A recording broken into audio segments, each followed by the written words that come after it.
ونصلي على رسوله الكريم أما بعد فأعوذ بالله من الشيطان الرجيم بسم الله الرحمن الرحيم محترم سامعین و ناظرین، رمضان المبارک کے مقدس مہینے کی آمد ہے۔ اس مہینے کی بہت زیادہ خصوصیات ہیں، بہت زیادہ برکات ہیں۔ اللہ رب العزت نے اپنی محبوب کی امت کے لیے ایک بہت بڑا فضیلت والا، برکت والا، شان والا، عظمت والا مہینہ نازل فرما دیا۔ آپ صلی اللہ علیہ وسلم اس مہینے کی عظمت اور فضیلت کے بارے میں کچھ دن پہلے ہی ذکر فرما دیا کرتے تھے تاکہ لوگ تیاری کر لیں۔ جس طرح ہم اپنے دوسرے کاموں کے لیے تیاری کرتے ہیں، شادی بیاہ کے لیے، بڑے بڑے پروگراموں اور فنکشنوں کے لیے پہلے ہی تیاری کرتے ہیں، اس لیے آپ نے بھی ذکر فرما دیا کہ اس مہینے کی بھی پہلے تیاری کرو، کیونکہ اللہ رب العزت کی رحمت عام ہو جاتی ہے۔ جب اس کی رحمت عام ہو جائے پھر اللہ گناہ بھی معاف کر دیتا ہے، درجات بھی بلند کر دیتا ہے، دعائیں بھی قبول فرما لیتا ہے۔ تو اس مہینے میں دعائیں قبول ہوتی ہیں، نیکیاں بڑھ جاتی ہیں، شیطان کو جکڑ دیا جاتا ہے، قید کر لیا جاتا ہے۔ اس مہینے کے اندر ایک بہت بڑا عمل ہے، ایک بہت بڑا وظیفہ ہے۔ اس وظیفے کو آپ نے توجہ سے سننا ہے، اور اس وظیفے کے اوپر جو بھی عمل کر لے گا وہ پھر کسی بھی پریشانی میں، بیماری میں، تکلیف میں مبتلا نہیں ہوگا۔ یہ وظیفہ جمعے کے دن آپ نے شروع کرنا ہے، خواہ وہ پہلے جمعے کو شروع کر لیں، دوسرے کو کریں، تیسرے کو، یا چوتھے جمعے کو۔ خیال کریں کہ چوتھے کو اگر کریں گے تو یہ 7 دن کا ہے۔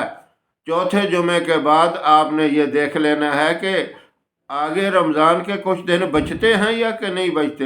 بعض دفعہ یہ ہے کہ آخری جمعے کے 2 دن بعد ہی یا 3 دن بعد ہی شوال کا چاند نظر آ جاتا ہے، تو پھر آپ کا وظیفہ مکمل نہیں ہوگا۔ اس لیے احتیاط بڑی ضروری ہے۔ رمضان المبارک کے اندر اندر یہ وظیفہ کرنا ہے، 7 دن کا یہ وظیفہ ہے۔ آپ اس کو توجہ سے سنیں۔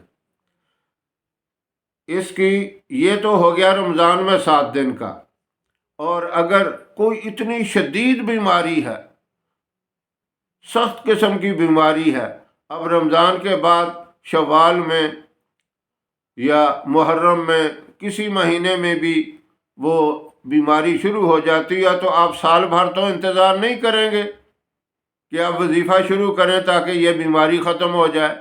آپ نے پھر وہ کسی بھی جمعے کو شروع کر دینا ہے، کسی مہینے میں بھی جمعہ آ جائے۔ تو اگر اس سے بھی زیادہ شدید ہے مسئلہ، پھر آپ نے جمعہ بھی نہیں دیکھنا، پھر جو دن بھی ہو اسی دن کو شروع کر لیں۔ لیکن رمضان المبارک کے جمعے کو شروع کیا جائے تو وہ سب سے بڑی فضیلت والا، سب سے بڑی طاقت والا اور سب سے بڑی عظمت اور شان والا ہوتا ہے۔ اس کا فائدہ کیا ہوتا ہے؟ بڑی سے بڑی بیماری ہو تو اس کی برکت سے اللہ اس بیماری کو ختم کر دیتا ہے۔ گھر میں تنگی ہو، رزق کی تنگی ہو، کسی اور چیز کی تنگی ہو، اللہ اس وظیفے کی برکت سے اس تنگی کو ختم کر دیتا ہے۔ لڑائی جھگڑے گھر میں ہوتے ہوں، بہن بھائیوں کے، میاں بیوی کے، رشتہ داروں میں، خاندانوں میں، اللہ وہ جھگڑے ختم کر دیتا ہے، دعائیں قبول ہوتی ہیں۔ یہ اتنا زبردست وظیفہ ہے، اس وظیفے کی ہر ایک کو ضرورت ہے۔ اب توجہ سے سنیں، आपने यकम रमज़ान को या दूसरे रमज़ानुल मुबारक को या तीसरे रमज़ानुल मुबारक के जुम्मे को अल्लाहु समद 1.25 मरतबा दिन में पढ़ना है। यानी फजर से लेकर मगरब तक इसका टाइम है। सूरज गुरूब होने से पहले पहले एक दिन में 1.25 मरतबा पढ़ना है। तो ये एक आदमी ने नहीं पढ़ना, घर के सारे अफराद मिल के पढ़े। और अगर घर के अफराद कम हैं, बड़ी इतनी फैमिली नहीं है कि 1.25 दफ़ा पढ़े, किसी घर में 2 या 3 आदमी होते हैं, 4 होते हैं, मुश्किल है फिर 1.25 दफ़ा दिन में पढ़ना। तो फिर अपने करीबी रिश्तेदार, खूनी रिश्तेदार वाले जो हैं उनको मिलाए।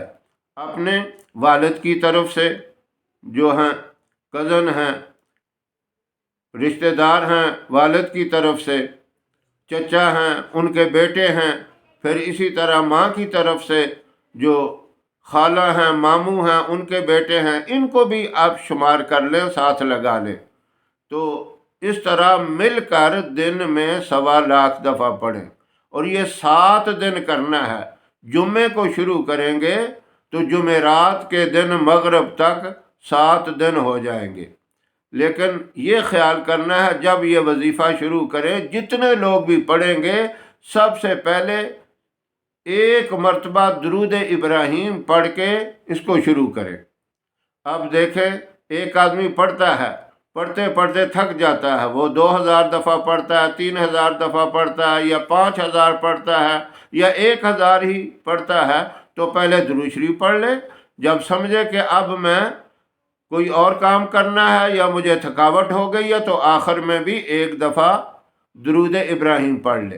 फिर जब दोबारा शुरू करे तब भी दुरूद इब्राहीम 1 दफ़ा पढ़े, और जब ख़त्म करे आखिर में फिर दुरूद इब्राहीम पढ़ के ख़त्म करे। तो इस तरह सारे पढ़ने वाले इसी तरतीब से पढ़ें। खा वो बच्चे पढ़ते हैं, बच्चियाँ पढ़ती हैं, छोटे पढ़ें, बड़े पढ़ें।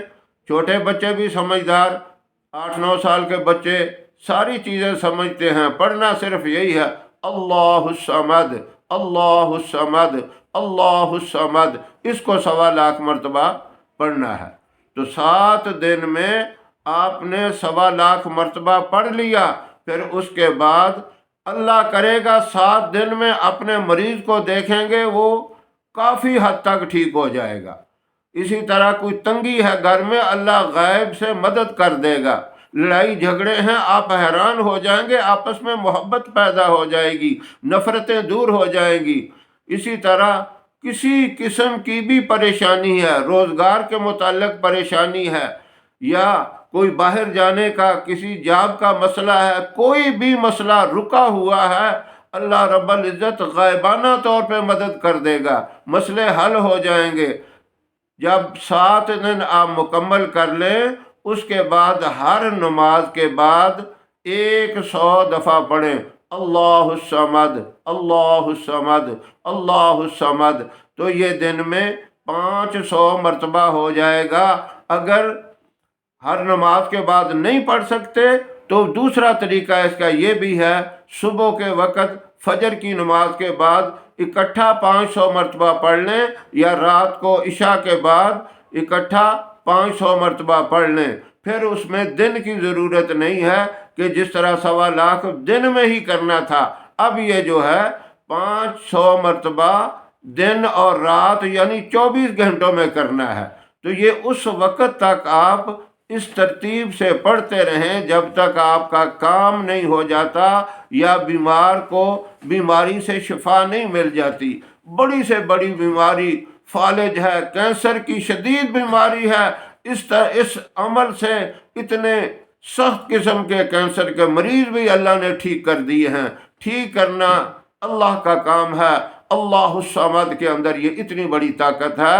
ये बहुत ही अहम वजीफ़ा है, इसकी हर एक को ज़रूरत है। अगर कोई बंदा ये समझता है मुझे तो कोई परेशानी नहीं है, लेकिन ऐसा मैं कहता हूँ कोई नहीं होता बंदा, ज़रूर किसी ना किसी वजह से कोई परेशानी, कोई तकलीफ़ हर एक को होती है। अल्लाह रब्बुल इज़्ज़त जो ये समझते हैं कि बीमारी भी नहीं है, हर तरह की सेहत भी मौजूद है, बच्चों की तरफ से भी रिश्तेदारों की तरफ से भी परेशानी नहीं है, वो भी ये करेंगे, अल्लाह रब्बुल इज़्ज़त उसके ऊपर भी अपनी नेमतों का इजाफा कर देंगे। तो ये मुबारक वजीफ़ा अल्लाह रब्बुल इज़्ज़त हम सब को करने की तौफीक अता फरमाए। व आखिर दावाना अनिल हम्दुलिल्लाहि रब्बिल आलमीन।